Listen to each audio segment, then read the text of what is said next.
Bring in John, 97.3 ESPN inside the Matt Black Kia studios. Johnny Mac, what's happening, pal? Freezing is what's happening. I'm outside at the Novaterra complex because there are so many media people here. Wow. Whoa. That there's no room to do anything inside the media house. So I'm going to gut through the freezing cold. All right. Let's get into, this obviously, we're getting down a little closer now, and there's a lot of things that is being discussed in this one. I want to ask you a little bit about this Vikings offense. We've talked so much about their defense and how they're a defensive-minded team, but tell us a little bit about what would concern you if you're an Eagles fan about this offense matchup-wise with Philly. Where is there someplace on this Vikings team that maybe we don't hear enough about? Well, the wide receivers are arguably they have the best duo of receivers in football, and I don't think people realize that. Adam Thielen, obviously second-team All-Pro, might be the best route runner in football. And if you were to devise a list of top 5 route runners, Stephon Diggs would be on that as well. And if Diggs could ever stay healthy for 16 games, which he hasn't been able to do, he might be better than Thielen. And he kind of saw that on obviously saving their season with the big 61-yard touchdown. The problem is, obviously, Stephon is healthy. So they're both going to play. Adam Thielen wasn't at practice today, but I think that was more of a maintenance day. We'll see how that shakes out for the Vikings. But if they're on the field, that's the toughest thing to deal with the Minnesota Vikings. They're really, really good at wide receiver. The Eagles rank number 7 in the league against opposing teams' number 1 wide receivers and the best in the NFL against number 2 wide receivers. Collectively, Mills, Darby, Robinson, you throw Rasul Douglas in there, I guess. Do you like, though, this Eagles secondary and the matchup against these 2 1 and 1A receivers? Well, I think the Eagles do a very good job as a defense as a whole. But I think the bigger issue is you got to get the football out of Case Keenum's hands. You got to force him to throw the ball where he wants to throw it. If he has a clean pocket, no, I don't like their ability to match up. Those guys are going to get open because, as I said, they're not only are they athletically gifted, but they are great route runners. And you kind of saw it with Marcus Lattimore, which I think might have been the best wide receiver cornerback matchup all season when he was traveling with Thielen. And Thielen got him about 6 times, 6 out of 8 times. He caught 4.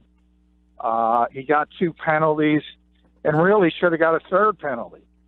And that kind of tells you what kind of receivers you're talking about. And then Diggs, he's way over 100 yards. And it's just, everybody has tough matchups. That's a tough matchup. But where you have to look at it, you have to look at it as a whole. The Vikings offensive line against the Eagles defensive line, that's probably the biggest thing in the Eagles' favor. Right, real quick, last year when these 2 teams played, the Eagles dominated that game because the Vikings line was horrible. Now, they went out and fixed that line, but they got some injuries here. Tell us a little bit about how different that Viking line is, because last year, I remember doing the previews for that week, and you and us all week long talk about how bad the line was. Yeah, and it kind of shook out that way. It is much better, but it's still bad. Last year was historically bad. This year, they've improved at a number of positions, but they also lost their left guard late in the season, and they started moving parts around to account for that. They moved Mike Remmers, who's a pretty good right tackle. They moved him to left guard, and they put in Rashad Hill, who's a second-year player playing right tackle. He's sort of their big D. And Brandon Graham asked him today, you could tell he's chomping at the bit to get after Rashad Hill. I mean, that's just a matchup that is not going to go well for the Vikings. Interior is okay because Pat Elflein is going to be – he's a rookie. He's going to be a very good player in this league, but he is a rookie. Joe Berger is their right guard. He's probably their best offensive lineman. And their left tackle, Riley Reef, is not great, but compared to what they had last year, he's Walter Jones. He's a Hall of Famer. So they are improved, but it's still not a good offensive line. John, talk about the atmosphere this week of just the mindset of the players and the coaches. I mean, I've seen things on Twitter of Ronald Darby staying after practice to work out with Brian Dawkins and Brian not taking it easy on him. You got the whole dog mask things. I mean, do the players and coaches realize that they have an opportunity to etch themselves in history with this franchise? Yeah, I mean, how could you not know it? I mean, everything has changed. There's a million media people here. As opposed to the usual 500,000. There's a new backdrop. Gone from the Eagles backdrop, it's now the NFC Championship Game backdrop. And when Doug was having his press conference today, 3 feet away was the George Halas Trophy for winning the NFC. So, yeah, I mean, people have gotten the message. But I mean, are they ready for this moment, though, John? Like, are they ready for this? I mean, this is a lot. You never know. I mean, stuff like that. You know, Brian Dawkins is here all year working with the defensive backs after practice. So, you know, that kind of stuff tends to be overblown in big situations where you do have reporters showing up once a year and they say, "Hey, there's Brian Dawkins." Well, he's always here working with people. So that kind of stuff doesn't change. I think they're going to be fine. The issue becomes, look, this defense is going to play well. I don't have any questions about that. The questions come into me, how does the Eagles offense handle the Vikings defense?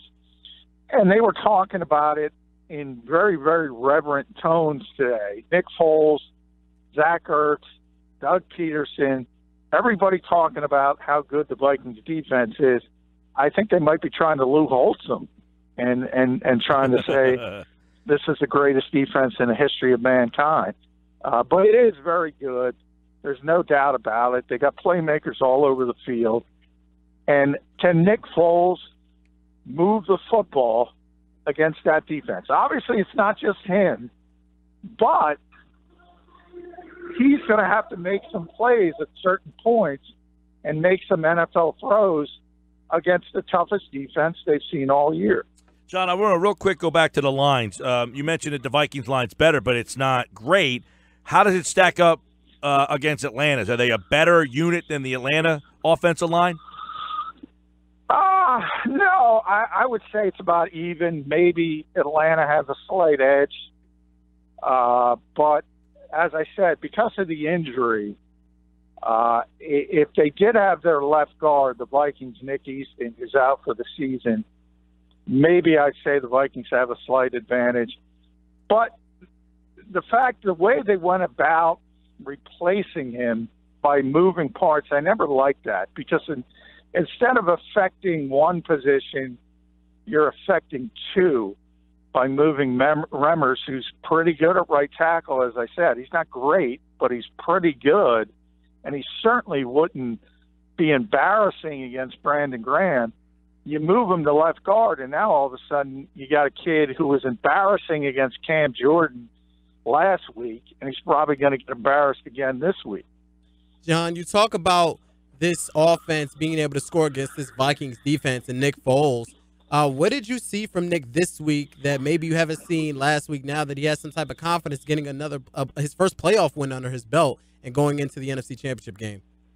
Well, I give Doug and Frank Reich a ton of credit because they came up with a great scheme, a great game plan. They got him going in the third quarter with the RPOs and the quick throws. He was not effective throwing the ball down the field.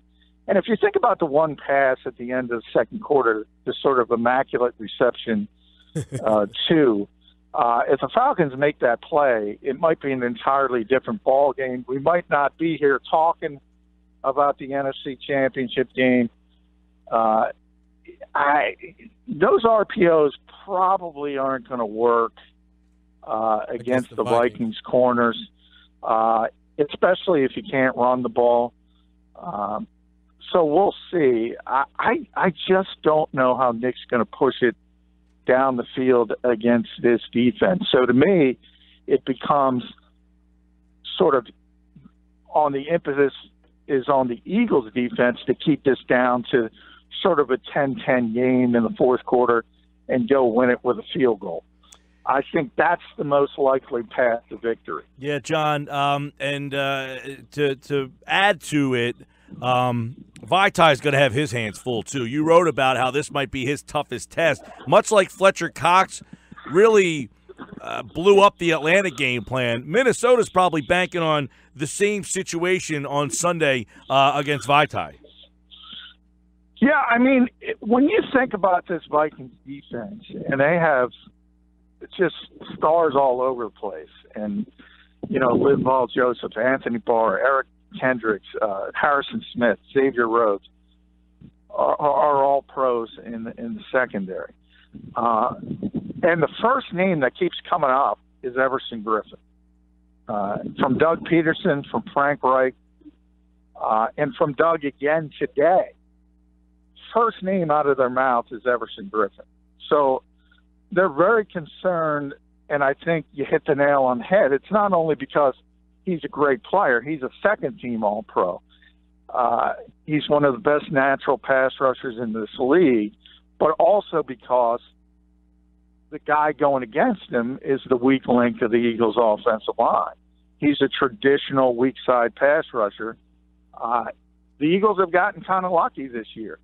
When Von Miller came in and Khalil Mack and DeMarcus Lawrence, these great pass rushers, they all play left end. And they all matched up against Lane Johnson, who's really, really good and is an all-pro player. Well, this time they got a right end who matches up against the left tackle. And that's not a good matchup for the Eagles. Harrison Smith's a big factor in this game. Zendeja, too, who's got the concussion. The safeties of this team are really kind of the linchpins of this defense for the Minnesota Vikings. And, you know, today Doug was asked a lot about the way that they, you know, blitz and change their things up here. So is this defense a lot different than the one they saw from the Atlanta Falcons last week, who a lot of people were talking about? They were the best defense in the league over the last 7 weeks, and they do what they're going to do. So how does this defense scheme-wise differ from Atlanta? It's a lot defense. It's a lot different. Atlanta plays cover 3. The Vikings are far more diverse. They do a lot of different things in coverage. They play man, they play zone, they mix it back and forth. Doug specifically mentioned the overload blitzes today. You know, Mike Zimmer's famous for the double A-gap blitz, and he was on the conference call with us. And this is how cocky he is about his defense, because we asked him, they haven't run as many A-gap blitzes this year. Instead, they've gone to overload blitzes. And he said, well, everyone tries to copy us, so we try to stay ahead of the curve. That's how much confidence he has in his defense, in his blitz package. And that's where they do. They run these overload blitzes, and it's usually Harrison Smith, who is the best safety in football, where they bring just more people than you can block on one side of the formation. And we'll see how much they do it. Generally, the Vikings' plan is pretty simple. They start with their 4-man rush, which is good. And if they can get to the quarterback, you're going to see a lot of just zone coverage, 7 guys back, and it's very difficult to move the football. If they don't get a pass rush, then they start bringing the blitzes. So Zimmer's not the kind of guy who's just going to stay put. If something's not working, he's going to try something else. So, John, when you look at this matchup of the defensive line for the Vikings and the offensive line for the Eagles, I mean, I keep going back to it. Yes, this Vikings defense is very good, but I'm taking this Eagles offensive line. I mean, if they can move the ball even remotely good enough and kick field goals, that's a win, right? Yeah, well, it depends. As I said, it depends. Obviously, if the Vikings are kicking field goals, yeah, that's fine. Well, I meant more of a win as far as the win for the offense, not a win as of the game. Yeah, I mean, you always want to score touchdowns. And the problem is if you do get down the field and inside the red zone, you do want to score. You always want to score against anybody, whether it's the top-ranked defense or the 32nd ranked defense. So I never say kicking a field goal is a win for an offense. I mean, the bottom line is I think the Eagles' mentality is if they can get to 20 points, they can win this game somehow, some way. That might be creating a turnover, getting a short field. Might be a special teams touchdown. The Vikings had a blocked punt last week. Dave Phipps' units can always come up with a big play. Somehow, I think if they get to 20 points, they think they can win the football game. I just don't necessarily think all those 20 points are going to come on offense.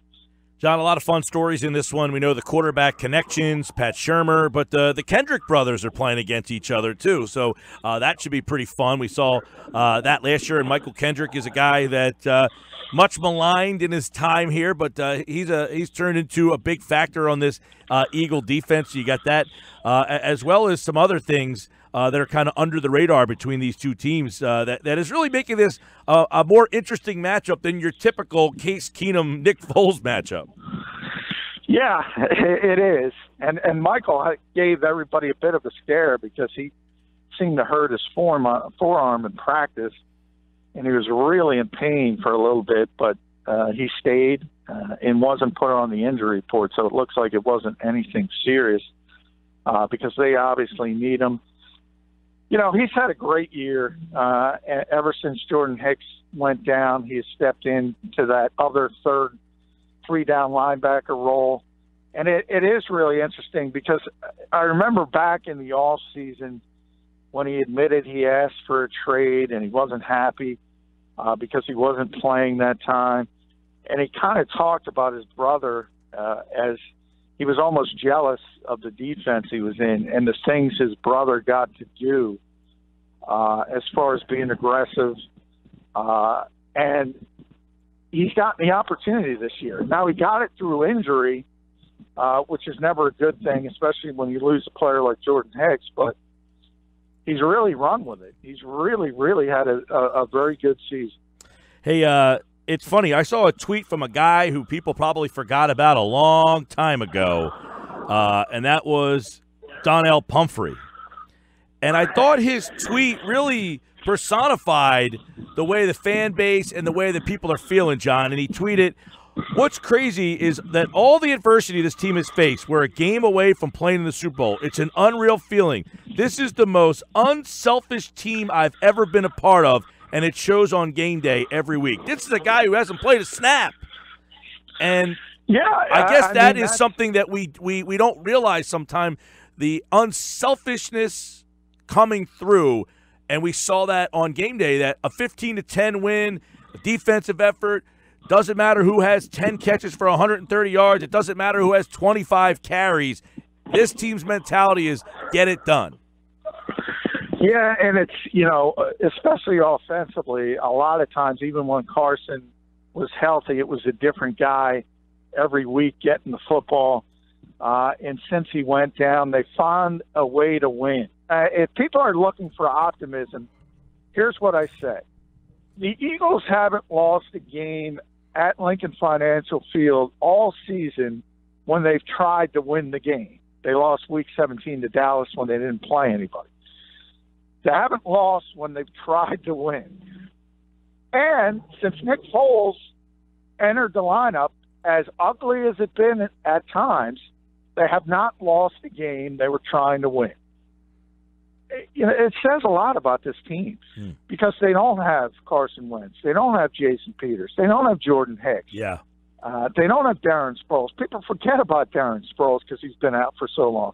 And even Chris Maragos, who's the leader of the special teams and one of the best 5 special teams players in football. People forget that he's not there. But it's a weird dichotomy because Minnesota feels the same way because they've lost 2 quarterbacks. They lost Dalvin Cook, who was probably going to be the offensive rookie of the year. He was so dominant early in the season. And as I said, they lost an offensive lineman. They keep losing players, and they keep finding a way. It's almost like they're just mirrors of each other. Yeah. It would be interesting to see if these two teams played at full strength, how it would go. Would they even be here? Would Minnesota be in this game if Keenum's not the guy? We all assumed that the Eagles would win with Wentz, but what about if Peters was still here and Sproles and Maragos and Jordan Hicks? So what intriguing games. And by the way, John, we talked about this yesterday. Both these teams, I laughed. I said, how come the Eagles aren't like akin to the Cubs, like the lovable losers nationally? They've never won a Super Bowl, and yet they're not a very popular national team. Fans, right? Let's be honest. Exactly. Nobody likes. But both of these teams can take that lovable loser mentality kind of into this game. Minnesota, no success in the Super Bowl era, and Philadelphia as well. Yeah, 3 of the 4 teams in the Final Four have never won a Super Bowl. Yep. And obviously one has won a heck of a lot of Super Bowls. But and that's why they're the prohibitive favorite to win another one. Unreal. But I have to say, and here's my hot take of the day, and I said this earlier, if you round up all 4 of these teams, the worst roster from 1 to 53 is New England. But they have the coach and the quarterback. And that's why everybody thinks they're going to run over everybody. But player for player, they're the worst of these 4 teams. It's not so far fetched just the course of the year, and a lot of people, John, thought that New England wasn't going to be able to fix it because they didn't have the personnel, but somehow they've done it. The 4 of the top 5 points against defenses all remain in the playoffs right here on 97.3 ESPN. John, thanks, pal. Thanks, John. Thanks, guys.